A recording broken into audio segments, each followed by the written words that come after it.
One of the hardest things for a teacher to do is to give a student a bad mark. Well, at least for me.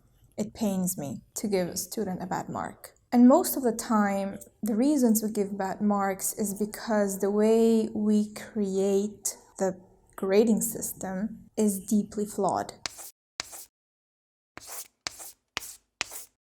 What we would call a weak student could actually be making a lot of effort. And whatever they're doing at that point might actually be a progress for them.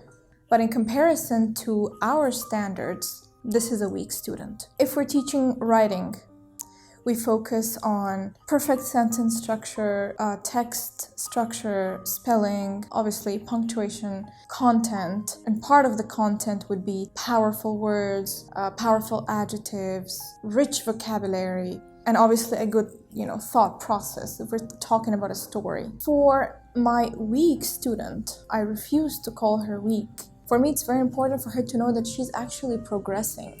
In comparison to the other students, she's doing very bad. She would probably fail the year if she continues to go down this path. What we don't acknowledge is that she is in a different phase. So I think the way we should grade things, I think that the way we should see content, I think our entire mentality should change. For example, this student can barely make a sentence. She can barely put a sentence together. Sometimes she doesn't even. Because her understanding of grammar is so wrong, is so flawed, is weak.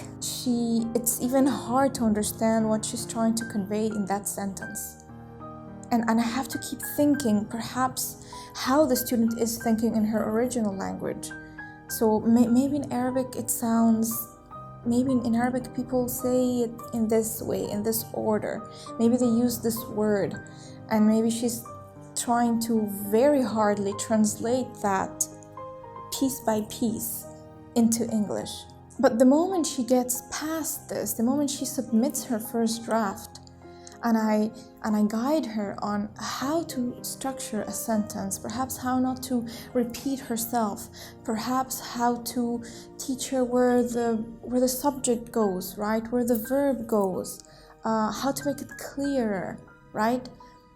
And she manages to, very hardly, write the next sentence in a proper way. But then compared to her classmates, it's very poor. It would still be very poor. And I would like to acknowledge that and give her a good mark. Why? Well, because she is making progress based on her phase. This is what I was talking about a while ago. Phase. So maybe her other students, if we think of language, right, we divide it into phases. Regardless of the year or grade, according to the British or the American system or the Canadian system. If we think of students in terms of phases, I think it would be easier for us to place them in the right context, and I think it would make students hate studying less because they feel that their efforts are being acknowledged. And when you receive this kind of positive feedback, of course there has to be some degree of willingness, right, from the student's side. But from those who are trying hard and they keep getting really low marks, they get maybe 15%, 30%, 35% of the mark. That is really off-putting. It's really unsettling for a student to take, to receive a writing, their piece and see that it's still not good enough. It's still bad. Why? Because compared to other students, your writing is crap. And this is not conducive to learning at all. This is not education. I don't believe that this is education. And we sugarcoat it and we make it look like, these are very high standards, and if this student can't make it to these high standards, then the student doesn't deserve to be here. Now, I don't believe you as an educational institution should be anywhere close to education, because you are trying to make students be whatever you want them to be. You're not helping students channel their energy, their skills in the way that they can or they want to. I'm not saying that education should be completely unstructured. I'm not saying that. But I'm saying that to a certain degree, to a certain level, students should be allowed to roam free a little. I mean, give them some room, give them some space. Back to my student. I think she is a phase, I mean, if we number them from 1 to 10, right? Phases 1 and 2, 3 and 4, 5 and 6, and so on. I think my other students are phase perhaps 5 or 6, and I think she's a phase 1 or 2. But according to her phase, she's doing well. I mean, she's working hard, she's improving herself, and so she deserves the full mark, or at least very close to the full mark, because according to her phase, this is what she can do. I cannot ask her to use powerful verbs, powerful adjectives, powerful sophisticated language. She can barely write a sentence. She can barely do it.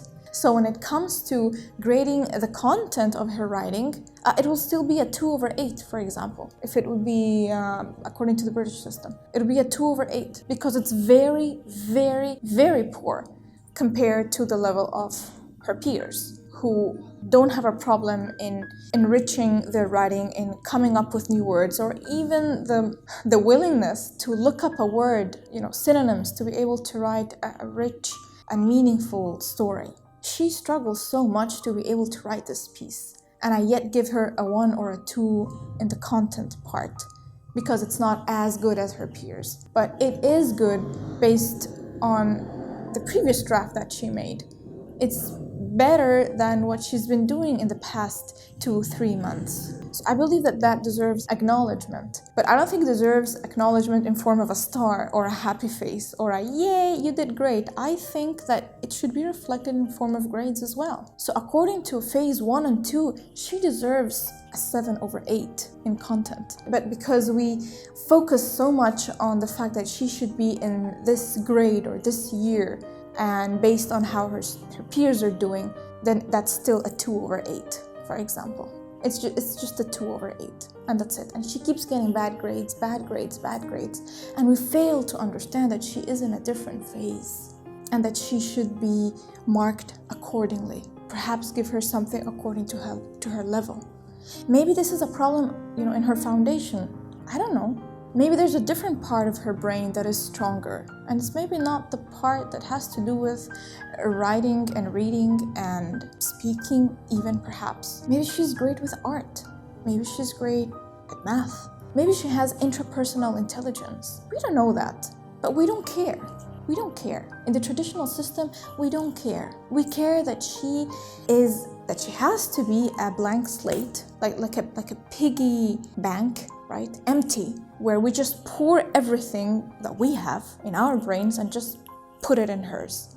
And that's not how the brain works. That's not how learning works. That's not how education should be. So to sum up, I think that the successful education systems that are worthy of, acknowledgement is everything that has to do with the IB, because the IB focuses so much on the phase of the student. The IB acknowledges that there are different kinds of intelligences, of strengths, of skills that we as teachers should help enhance. It's more student-centered rather than teacher-centered. So for that, my respects to the IB.